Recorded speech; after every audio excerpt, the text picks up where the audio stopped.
Selamat datang di channel saya. Di video kali ini saya ngebahas mengenai MySQL. Yang dibahas adalah cara ngebuat pivot table. Di sini saya punya database coba dan ada tabel transaksi. Dan di dalamnya itu ada 1262 sampel data ya.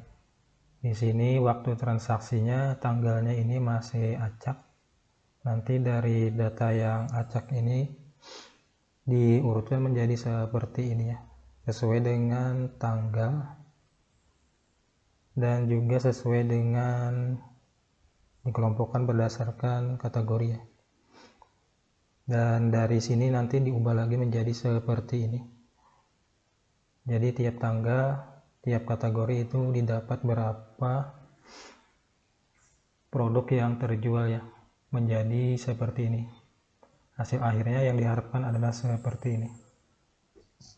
Untuk langkah-langkahnya itu cara yang saya lakukan adalah seperti ini. Pertama itu cek jumlah kategori sesuai dengan bulan yang dipilih. Query-nya seperti ini ya. Kalau saya jalankan query-nya, maka nanti akan didapat daftar kategori ini. Ada 5 kategori untuk bulan 10 ya. Kemudian diekstrak nama kategori menjadi string untuk dieksekusi nanti ya sebagai nama field ketika membuat tabel pivot. Query-nya adalah ini. Nanti outputnya seperti ini ya. Kalau saya jalankan, ini kalau saya print nilai dari variabel kategori, nama kategori,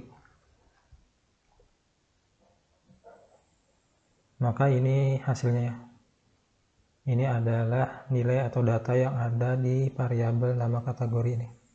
Kita buat selanjutnya langkah ketiga, buat tabel pivot atau temporary table nama kolom kategori sesuai dengan nama kategori yang didapat di langkah sebelumnya. Untuk query-nya ini, dan query langkah ketiga ini saya gabung dengan query yang ada di langkah kedua ini ya. Jadi hasilnya seperti ini. Di sini hapus dulu tabel pivot temnya jika sudah ada. Dan di sini kategori yang diselect ini di-update ya, di-update dengan tanda petik di kiri kanannya. Dan juga digabung dengan ini string varchar 60 menggunakan fungsi concat. Kemudian tiap nama kategori yang didapat itu digabung lagi menggunakan grup concat dengan separator koma ya. Hasilnya ditampung ke variabel nama kategori, kemudian variabel nama kategori ini dikombinasikan lagi dengan string seperti ini ya. Di sini field tanggal tipenya date, nilai defaultnya saya setting seperti ini. Dan terakhir ada field total produk terjual tipenya integer. Semua string ini digabung menggunakan fungsi concat dan disimpan ke variabel SQL ini. Untuk mengeksekusi SQL-nya kita perlu 3 baris sintak ini ya. Pertama, prepare stmt ini statement diambil dari variabel SQL, kemudian dieksekusi statementnya, kemudian di deallocate prepare statementnya. Ini kalau saya jalankan, nanti di sini muncul tabel pivot table ya. Dan ini adalah struktur tabelnya. Biar lebih mudah, query langkah kedua dan 3 tadi saya gabung menjadi satu di sebuah prosedur. Saya kasih nama prosedurnya itu create pivot table, dia menerima parameter inputan. Saya kasih nama selected mount. Di sini tipenya tiny integer ya. Ini saya simpan. Nanti di sini muncul prosedur create pivot table ya. Ini kalau saya coba drop table, kemudian pertama saya hapus dulu table pivotnya. Ini udah hilang ya. Kemudian saya panggil prosedurnya. script.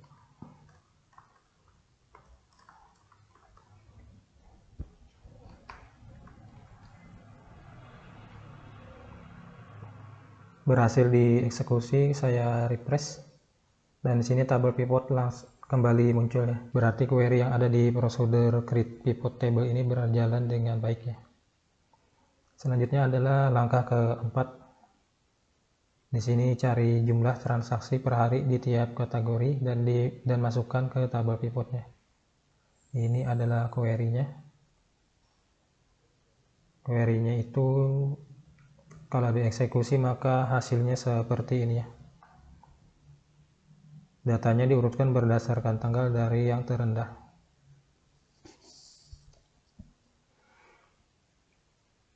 Kemudian karena langkah keempat ini sintaknya panjang, jadi nanti saya gabung juga semua sintaknya ke dalam sebuah prosedur.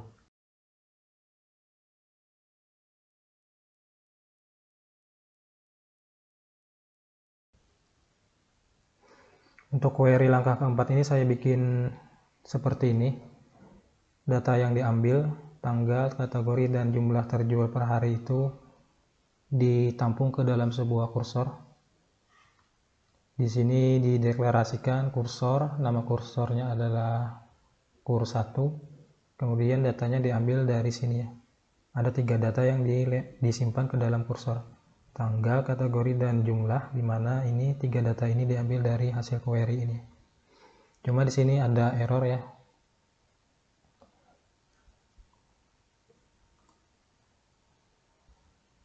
Seperti yang saya bilang sebelumnya, semua sintak yang ada di langkah keempat ini nanti saya gabung menjadi satu di dalam sebuah prosedur. Di sini saya kasih nama prosedurnya itu extract data to pivot table. Dia juga menerima inputan selected amount, tipenya tiny integer. Di bagian akhir jangan lupa dikasih n.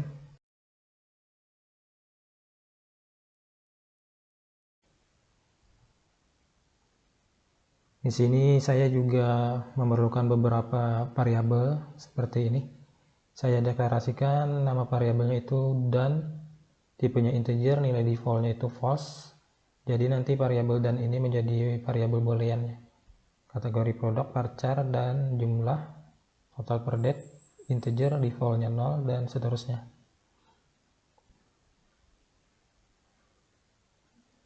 Di sini juga diperlukan sebuah continue handler. Setahu saya fungsinya ini adalah untuk mengecek nanti kursor ini kita looping, dan pada saat proses looping jika nilai kursornya itu sudah tidak ada data lagi, maka nanti continue handler ini mengeset nilai variabel dan ini menjadi true. Jadi nanti ketika nilainya true, nilai variabel dan ini true, maka keluar dari proses loopingnya.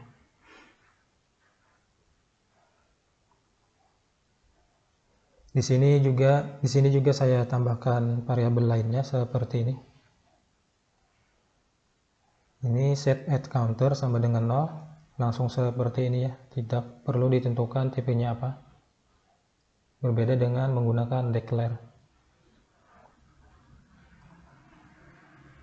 Kemudian kursornya kita open dan juga pasangannya jangan lupa ada close. Di dalamnya kita looping kursornya ya. Di sini saya kasih nama loopnya itu kur1 garis bawah loop dan pasangannya itu end loop.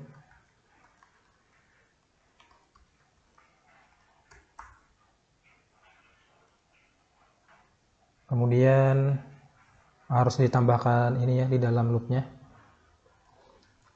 patch kur1, artinya kita ambil data yang ada di kursor kemudian dimasukkan ke dalam variabel ini ya, di 3 variabel ini. Di sini kan kursor ini menampung 3 data. Pertama itu tanggal. Di sini juga kita ambil data dari kursor kemudian kita lempar juga ke variabel tanggal. Urutannya harus sesuai ya. tanggal ke tanggal, kemudian nomor 2 di sini kategori, maka di sini juga untuk kategori. Yang ketiga itu jumlah, maka di sini yang terakhir atau yang ketiga juga untuk variabel jumlah ya. Dan di sini juga saya tambahkan beberapa sintaks dan kondisi yang diperlukan seperti ini ya. Ini jika nilai dan ini true, maka keluar dari proses looping.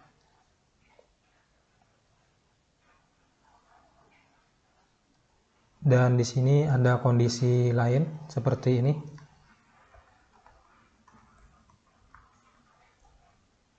Jika current date atau tanggal sekarang berbeda dengan last date atau tanggal sebelumnya dan nilai counternya lebih dari 0, maka di sini nanti masukkan data ke tabel pivotnya.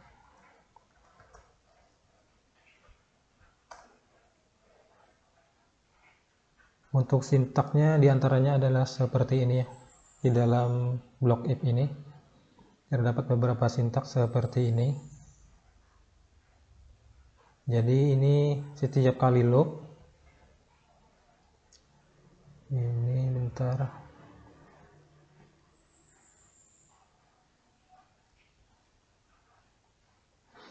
jadi kan datanya tadi kita urutkan ya. Di langkah keempat ini datanya sudah kita urutkan seperti ini. Kemudian di sini ada kondisi setiap pada saat proses looping kita mengecek ya.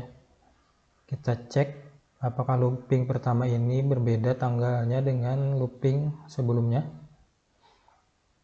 Di sini 1 2 3 4 5 6 pada saat looping atau proses perulangan ke-6 tanggalnya itu tanggal 2 ya. Berbeda dengan tanggal pada proses looping sebelumnya. Jadi kalau tanggalnya sama, kita simpan datanya. Kemudian jika tanggalnya berbeda, maka kita masukkan data yang disimpan tadi ke dalam variabel, ke dalam tabel pivot. Ini kalau saya print nilai SQL-nya ini, select add SQL.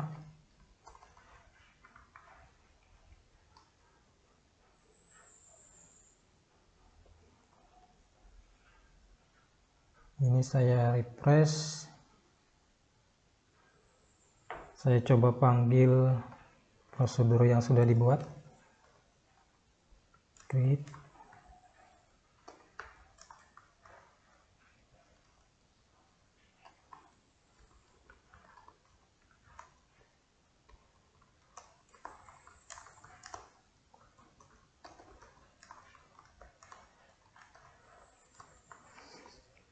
Coba saya eksekusi, dan ini adalah nilai yang ada di variabel SQL ya. Ini tanggal-tanggal.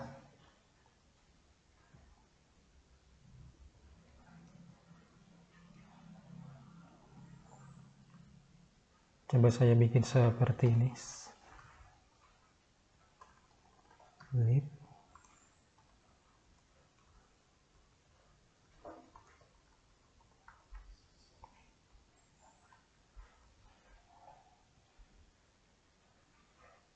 Coba saya jalankan ulang.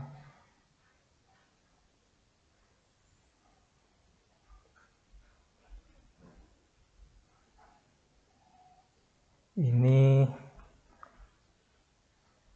kurang jelas ya karena kepotong, jadi saya bikin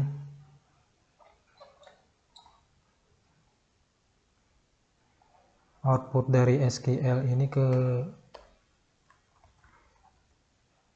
menjadi sebuah file ya. File ke drive D, kemudian sql.txt. Eksekusi.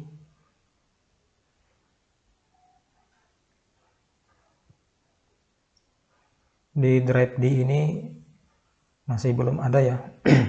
Di drive D ini masih belum ada ya file sql.txt-nya. Ini saya coba jalankan ulang. Berhasil, dan di sini berhasil dibuatnya file sql.txt. Ini kalau saya buka, dan ini adalah nilai yang ada di variabel SQL ini ya. Sebuah string yang siap untuk dieksekusi.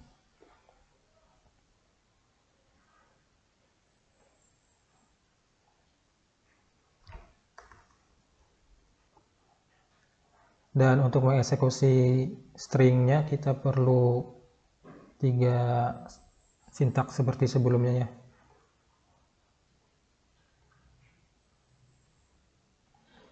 Kita perlu 3 sintaks seperti ini. Cuma di sini namanya beda ya. Di sini my query. Dan setelah dieksekusi sintaknya ini, kita perlu mengeset ulang nilai variabel seperti ini ya. Kita set ulang nilai variabel menjadi seperti ini. Ini kalau saya jalankan tidak ada error. Saya jalankan ulang prosedurnya. Oke, tidak ada error. Ini saya buka tabel pivotnya. Dan datanya sudah berhasil masuk ya ke dalam tabelnya.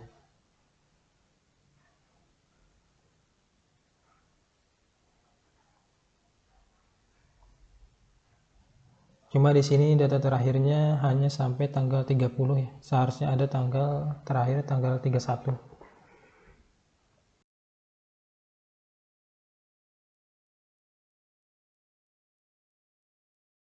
Di sini kalau saya eksekusi query yang di langkah keempat ini, dia ada mempunyai 154 data ya. Dan ini kalau saya print nilai counternya ini, karena nilai counter ini tiap loopingnya ditambah 1. Ini kalau saya dicek add counter, go, oke. Nilai counternya ini 155 ya. Sedangkan di sini datanya 154. Sepertinya dia setelah selesai mengelooping semua data, dia ngelooping sekali lagi ya. Jadi di sini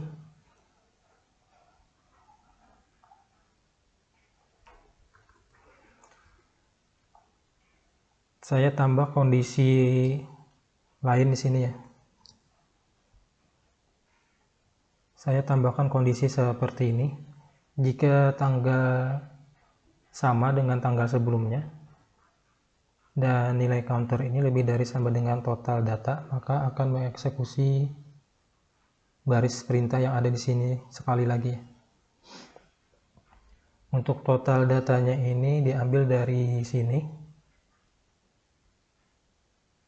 Query yang langkah keempat, kita copy aja yang ada di sini.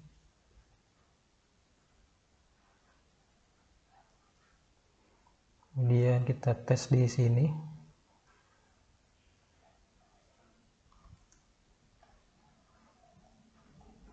Dan yang kita ambil adalah jumlahnya.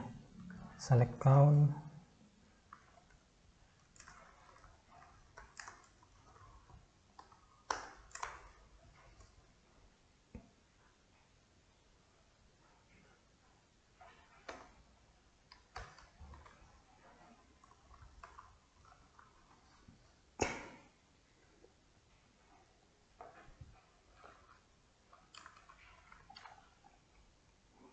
Di sini ini saya hapus. Coba dieksekusi. Oke, kita dapat total datanya 154 ya.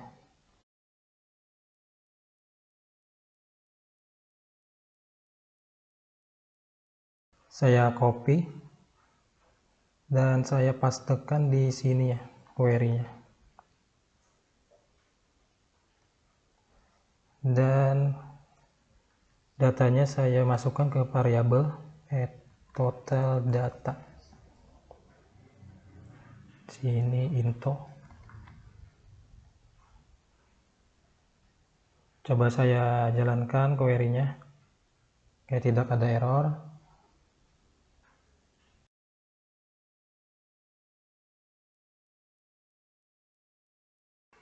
Sini saya jalankan ulang prosedurnya. Dan kita cek tabel pivotnya. Sudah berhasil ya. Di sini masuk tanggal 31.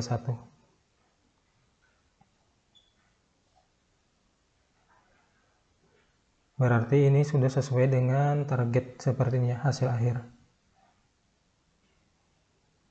Ini saya close.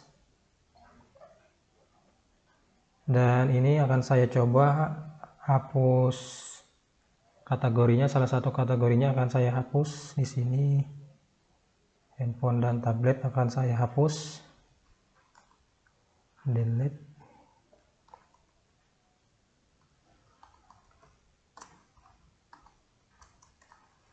Handphone.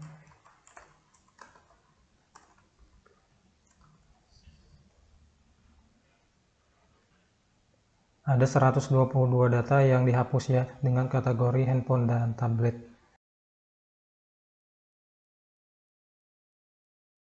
Ini kalau saya eksekusi ulang, maka nanti kolom atau kategori handphone dan tablet akan hilang ya dari daftar kolom di sini. Coba kita buka tabel pivotnya. Dan di sini hilang ya, tidak ada kategori atau kolom yang dengan nama handphone dan tablet. Beda dengan yang sebelumnya di sini. Jadi ini dinamis ya. Kalau ada kategori lain nanti dia otomatis menambah menjadi kolom di sini ya. Saya rasa demikian untuk videonya, mudah-mudahan bermanfaat. Sampai jumpa di video selanjutnya.